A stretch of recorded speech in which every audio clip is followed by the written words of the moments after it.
सबसे ज़्यादा ज़रूरी हमें ये जानना है कि यीशु मसीह ने हमारे लिए क्या किया और उस पिता का दिल क्या है उसके पीछे। मैं एक दिन प्रभु से पूछ रहा था, मैंने कहा प्रभु मैं क्या मैं वो चीज़ सिखाऊं कि लोग प्रार्थना भी करें, वो तेरा वचन भी पढ़ें, वो उपवास भी करें, वो तेरे भवन में रोपे भी जाएं। ऐसी क्या एक चीज़ है, क्योंकि अगर हम आज्ञाओं की बात करें तो बाइबल में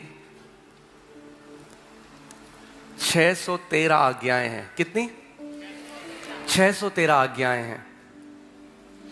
और बाइबल हमें साफ साफ ये बात बताती है कि अगर किसी ने इन 613 आज्ञाओं में से एक को भी तोड़ा, कितनी को?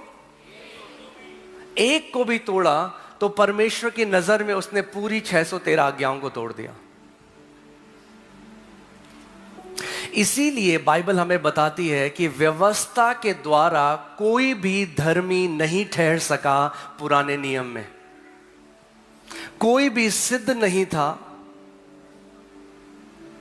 इसीलिए व्यवस्था को कोई पूरा नहीं कर पाया। केवल एक व्यक्ति ने व्यवस्था को पूरा किया और उसका नाम है प्रभु यीशु मसीह। आमीन। और बाइबल हमें साफ साफ बताती है व्यवस्था मनुष्य को धर्मी नहीं बना सकती। तो फिर व्यवस्था का उद्देश्य क्या था? हमने बाइबल से सीखा कि व्यवस्था का उद्देश्य पाप को प्रकट करना था, कि मनुष्य ये जान सके क्योंकि मैं पाप में हूं और मैं स्वयं को नहीं बचा सकता, इसीलिए मुझे एक उद्धारकर्ता की जरूरत है।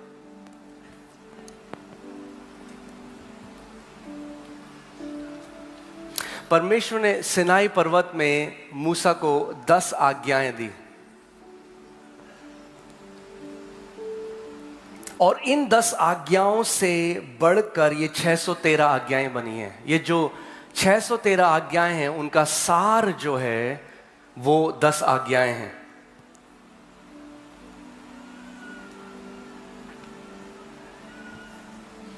मैं आपको एक बार एक व्यक्ति प्रभु यीशु मसीह के पास आया और उसने प्रभु से एक सवाल पूछा। देखते हैं वो जो सवाल है।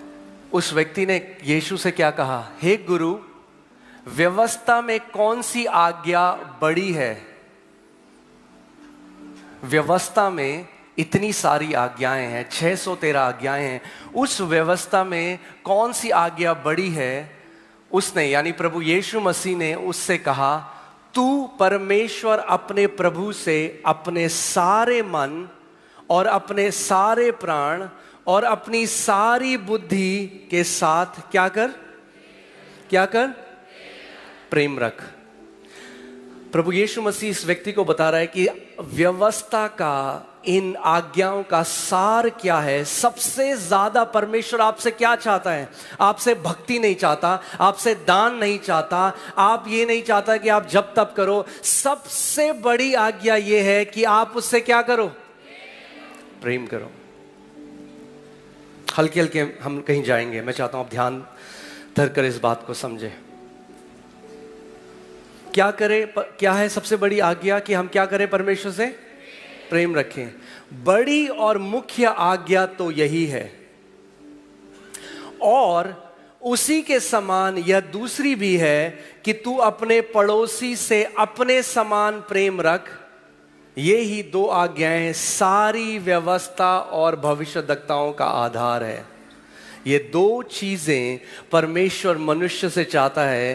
पहली कि हम क्या करें? हम परमेश्वर से प्रेम करें और हम एक दूसरे से प्रेम करें। ये सार है। जो 10 आज्ञाएं भी अगर आप देखेंगे तो वो जो 10 आज्ञाएं हैं उसमें जो पहली 4 आज्ञाएं हैं वो आपके प्रेम को प्रकट करती हैं परमेश्वर के लिए, और जो बाकी 6 हैं वो प्रकट करती हैं आपका प्रेम औरों के लिए। कहीं ना कहीं क्या हुआ है कि धर्म में हम जो मुख्य चीज है हमने उसको खो दिया है। हम करने के पीछे इतने चले गए, we went after doing that we forgot God's heart. हम पिता के हृदय को नहीं समझ पाए। हम बस करना चाहते हैं, बताओ क्या करना है, कितने दिन का उपवास करें, कितने घंटे प्रार्थना करें, मगर पिता का दिल जो है वो ये है कि आप उससे प्रेम करें।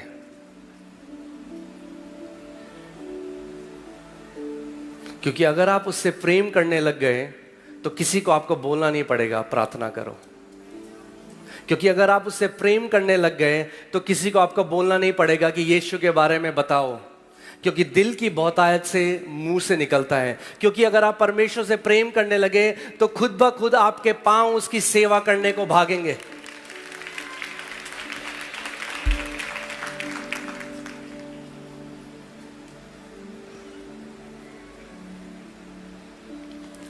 यहां देखिए क्या लिखा है, आपस के प्रेम को छोड़ और किसी बात में किसी कर्जदार ना हो, क्योंकि जो दूसरे से प्रेम रखता है उसी ने व्यवस्था पूरी की है। किसने की है व्यवस्था पूरी? जो दूसरे से प्रेम रखता है। क्योंकि वह यह है कि व्यभिचार ना करना, हत्या ना करना, चोरी ना करना, लालच ना करना, और इनको छोड़ और कोई भी आज्ञा हो तो सब का सारांश इस बात में पाया जाता है, अपने पड़ोसी से अपने समान प्रेम रख। प्रेम पड़ोसी की कुछ बुराई नहीं करता। इसलिए प्रेम रखना व्यवस्था को पूरा करता है। बाइबल कहती है love is the fulfilment of the law.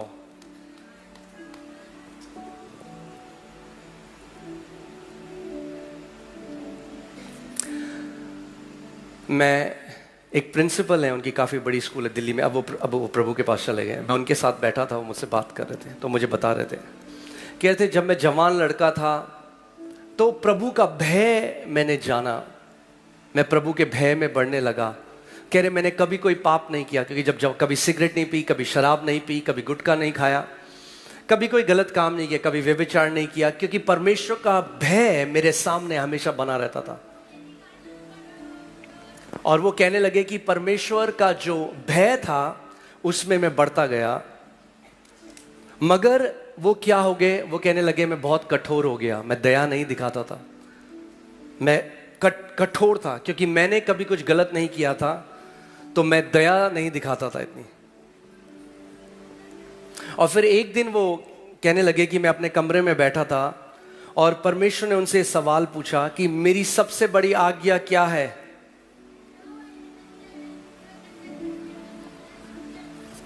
तो उन्होंने बोला कि प्रभु तेरी सबसे बड़ी आज्ञा यह है कि हम तुझसे प्रेम करें, सब चीज से बढ़कर हम तुझसे प्रेम करें। तो परमेश्वर ने उनसे पूछा क्या तू मुझसे प्रेम करता है? उन्होंने कहा नहीं प्रभु, मैं तुझसे डरता हूं, मैं जिंदगी भर तुझसे डरता आया हूं, मैंने कभी कोई गलत काम नहीं किया, मैंने एक पवित्र जीवन जिया, मगर मैं ये नहीं कह सकता कि मैं तुझसे प्रेम करता हूं, मैं डरता हूं तुझसे। तो प्रभु ने कहा फिर तूने सबसे बड़ी आज्ञा अगर तोड़ी तो तू सबसे बड़ा पापी है। वो मेरे साथ ऐसा शेयर कर रहे थे।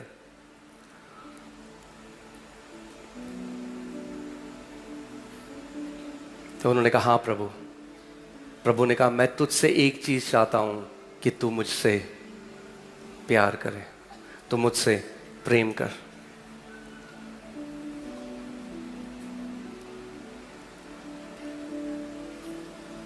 आप जानते हैं आज क्यों इतने सारे यंग, अगर आप बाहर जाते हैं, थैंकफुली इंडिया में एक ऐसा रिवाइवल है, आपको बहुत सारे यंग लोग चर्च में मिलेंगे, मगर अगर आप कई वेस्टर्न कंट्रीज में जाएंगे वहां कोई यंग बच्चे नहीं है कलीसिया में। क्यों? आप जानते हैं क्यों? क्योंकि उन्हें कमांडमेंट तो सिखाई गई, उन्हें पिता का हृदय नहीं दिखाया गया। जब आपको ये पता चल जाएगा आपसे कितना प्यार किया गया है, आप ऑटोमेटिकली परमेश्वर से उतना प्यार करने लग जाएंगे।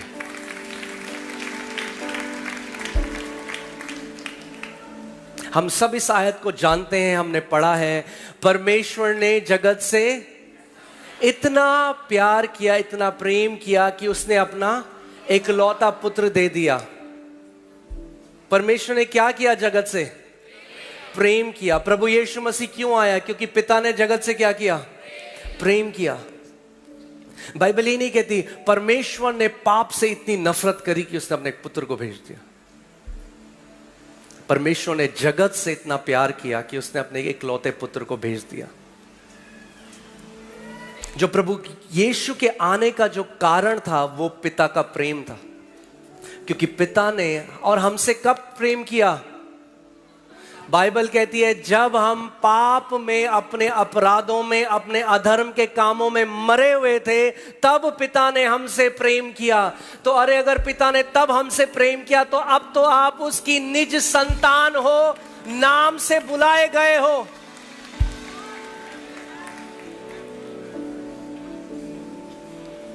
आमीन। मगर ये जो आज्ञा थी जो प्रभु यीशु मसीह ने उसे बताई, ये व्यवस्था में का मूल था दो। तो व्यवस्था क्या करती है? डिमांड करती है आपसे, तू परमेश्वर से अपने पूरे मन, पूरे प्राण, पूरे हृदय, पूरी सामर्थ के साथ प्यार कर। और कोई भी पुराने नियम में नहीं था जो इसको पूरा कर पाया।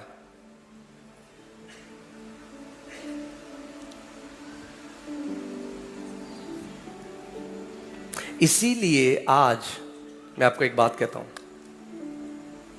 व्यवस्था कहती है तू कर। तुझे प्यार करना है परमेश्वर से, तुझे प्यार करना है एक दूसरे से। और वो ऐसा है जैसे हम एक उस आदमी को करने के लिए कह रहे हैं जो बैंकरप्ट है, जिसके पास कुछ है ही नहीं।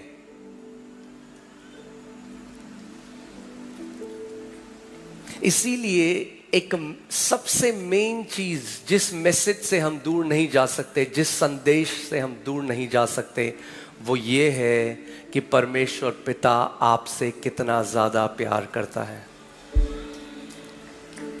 क्योंकि पूरी व्यवस्था का सार ये है, सारे भविष्यद्वक्ताओं का सार ये है, you are beloved of God. आप परमेश्वर के प्रिय बेटे और बेटी हो। आप प्रेम किए गए हो परमेश्वर से।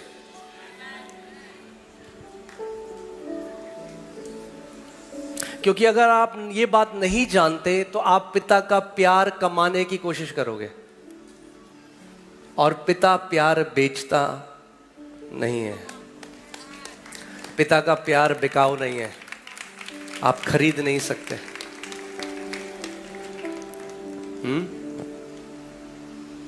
क्या चढ़ाऊं और क्या दूं? प्रभु ने कहा तू कुछ नहीं चढ़ा सकता, मुझे अपने आप को चढ़ाना पड़ेगा तेरे लिए। तू कोई बलिदान नहीं दे सकता, मैं बलिदान दूंगा तेरे लिए। आमीन। क्योंकि सारी व्यवस्था इस एक ही बात में पूरी हो जाती है, तू अपने पड़ोसी से अपने समान प्रेम रख। सारी व्यवस्था इस बात से पूरी हो जाती है कि तू क्या कर? अपने पड़ोसी से अपने समान प्रेम रख। मगर अगर हम खुद प्रेम कर पाते तो फिर हमें उद्धारकर्ता की जरूरत नहीं थी, क्योंकि प्रेम परमेश्वर से उत्पन्न होता है। Love is not a human emotion. ये कोई ह्यूमन इमोशन नहीं है। It's not when you like somebody. The Bible says God is love. परमेश्वर क्या है? परमेश्वर प्रेम है। हम प्रेम करते हैं as an action. God is love. वो प्रेम है। Everything that comes out of him comes out of love. Okay? और आशा से लज्जा नहीं होती, क्योंकि पवित्र आत्मा जो हमें दिया गया है उसके द्वारा परमेश्वर का प्रेम, किसका प्रेम? परमेश्वर का प्रेम हमारे हृदय में डाला गया है। कितने लोग यहां पर परमेश्वर की संतान है? मुझे अपना हाथ दिखाओ। अगर आप प्रभु यीशु मसीह को मानते हो, अगर आप पवित्र आत्मा आपने पाया है, अपना हाथ दिखाओ। इसका मतलब आप सबके हृदय में मनुष्य का प्रेम नहीं, परमेश्वर का प्रेम उंडेला गया है। उंडेला जाएगा नहीं। बाइबल कहती है पहले से ही, shed abroad, it has been liberally given.